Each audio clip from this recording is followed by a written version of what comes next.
Hey guys, and welcome back to the finale of Link's Awakening DX. We're now inside the egg of the Windfish, and I hope you got those directions from the Koholint library, otherwise you're pretty much going to be running in a circle here. Yeah, but you'll be running in circle along this very interesting floor texture. Like, you don't see this anywhere else, and I actually kind of like it. Really tense music as well, fitting, I suppose, for the final boss corridor.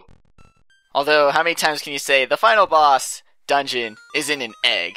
And no, it's not as wide and yoky as you think it would. It's actually a complete dungeon. Oh, it's an evil xylophone! Or an evil synthephone? I don't know. We have combined the two, and now we are more evil than ever before.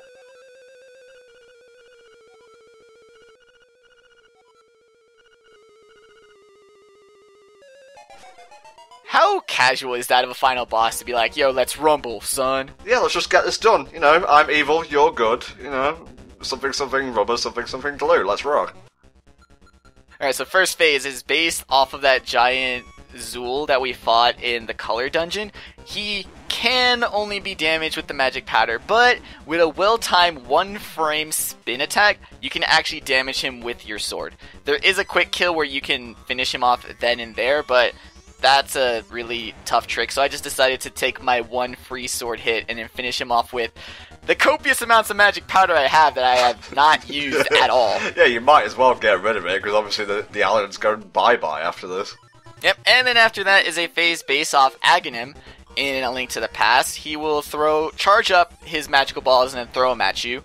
The first two will always be ones that you can reflect back. Past those two, he has a chance of sending quote-unquote blue balls, which cannot be reflected and will damage you. Oh, well, that's what blue balls do to a man, I guess. Pretty much, and after that is Muldorm, part 3, because we already fought a Muldorm. Man, you're mullering this guy. Well, I'm good, you see, and I'm also OP. Ah, it's Ganon! Yep, it's the memory of Ganon, who can only be damaged by using a spin attack, or, charge into him with your charged sword attack. Bye-bye. Yeah, that phase can be the most dangerous. He's really fast, and he goes after you non-stop, but he dies to an arrow or the magic rod, so he can be either the most difficult or the easiest. And then you have Deathel, final phase, which is sad because they use the old boss music. He can only be damaged with arrows to the eyeballs, because that's the Zelda thing. If an enemy is just one big giant eyeball with limbs, shoot it in the fucking eye. Ah, it's nature's equivalent of a fuck me light, blah. You just gotta play skip rope and jump over his arms. You have to hit him with 16 arrows, 15 arrows, or 1 boomerang to the eyeball. Ah, the shopkeeper, he is my undoing.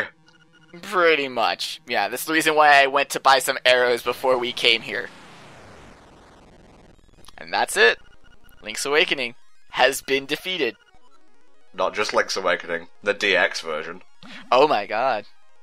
Alright, let's meet Mr. Windfish, W. Fish, to his friends. Love this area. This area is so much better than the DX, because without color, it just looks like random clouds in space, whatever, but you get really trippy colors in the DX version. You have come far, Link. Thank you for bringing me the instruments. Now gaze upon my final form and despair! That actually would have been fucking amazing if it turns out that the owl was the bad guy all along. And he should have been. I mean, with all of the contradictory information you're given for this second half of the game where you're not quite sure who to listen to, that would have been awesome if the resolve you got from, well, I'm gonna trust my owl friend was psych! The nightmares were actually the guardians of the island. Oops. Bye-bye, I'll see you in the next game.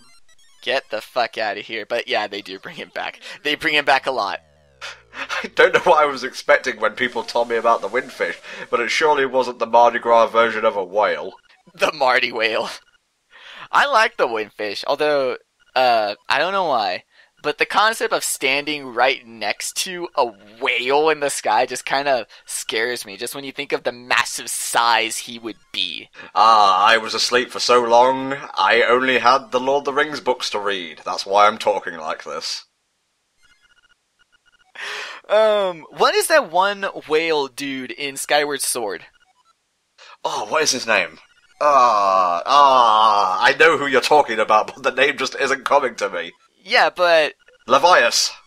Levias, what do you think of those two being related in some way, him and the Windfish? No, not at all. I think that's just Nintendo reusing, like, imagery and the like. They also do it in one Zelda game that I very nearly spoiled, and that is kind of like a pivotal ending spoil. Levias really isn't, so I'll leave you guys to discover that. And then Link destroyed the world. Yes, all his friends, companions, the quirky cast, the crazy broom lady, the quadruplets who broke the fourth wall, the old man who just couldn't talk to any human being in person, all dying dead. Well, at least Mario died doing what he loved, stuffing his face with mushrooms. I think Marin is probably the only one I feel bad, because she seemed very conscious of the world outside of the island, and super curious about it too. Yeah. And she just disappears with everybody. This is also kind of similar to the ending, well, I suppose the victories of the Dungeoneers in like the first series or so of Nightmare, where it's basically where they get their treasure and the like. But just to get it on topic, the imagery of the egg like on top of the island kind of reminds me of Valoo on top of Dragon Roost when you're sailing towards it. Oh, definitely, yeah. They've done that a lot with putting a destructive / good force on top of the mountain. God, I really hope a speedboat comes along, maybe with some Cheetos, because I'm hungry as a motherfucker. We don't know how long he's been shipwrecked like this, so yeah, he's probably on the brink of starvation, dehydration. This is actually the end of this timeline. He actually sails his way to Zelda 1. I really wish I had a sail mechanic right about now. Maybe a quirky talking ship. Some sail pumping would have been helpful as well.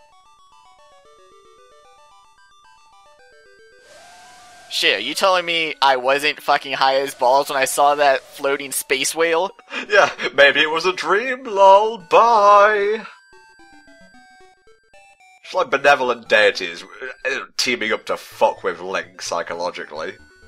Are you kidding me? The entire pantheon of the gods of Hyrule is out to fuck with Link. Oh, Jesus. I think the credits are coming up now, aren't they? They are. This is the end, Tom. Okay, well, enjoy the perfect ending, which you get if you don't die at all, and we'll see you afterwards.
feel like I'm forgetting something.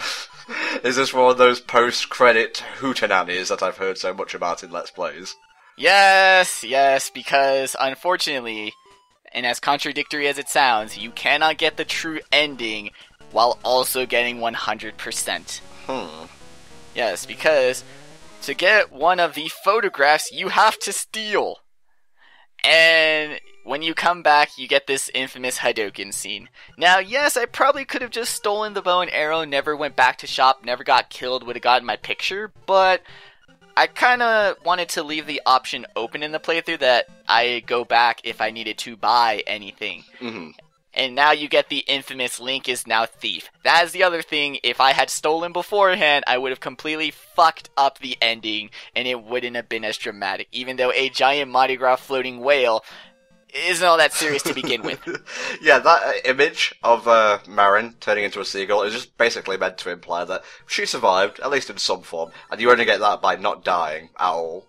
Yeah, and then Marin decides to fly off and gets her cameo in Wind Waker, because you don't know how long seagulls live. And I just wanted to go through, show all the pictures. All these pictures that you could print with your Game Boy printer! Oh shit, I found mine the other day when I was looking for my PS3 controller. I haven't got any cables or anything, but it's there, and the shopkeeper is creepy as fuck, might I just add. I like how there's Japanese on the wall and they're actually talking about bomb safety and shit. I really don't want to be here right now, thanks, Link.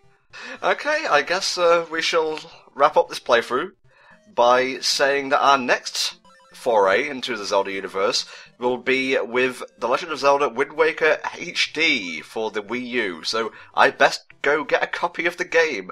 Thank you for recording this for us, Maxie. You did a damn good job, mate. No problem. Okay guys, thank you for watching, and we'll see you next time for another HFC playthrough. Bye bye.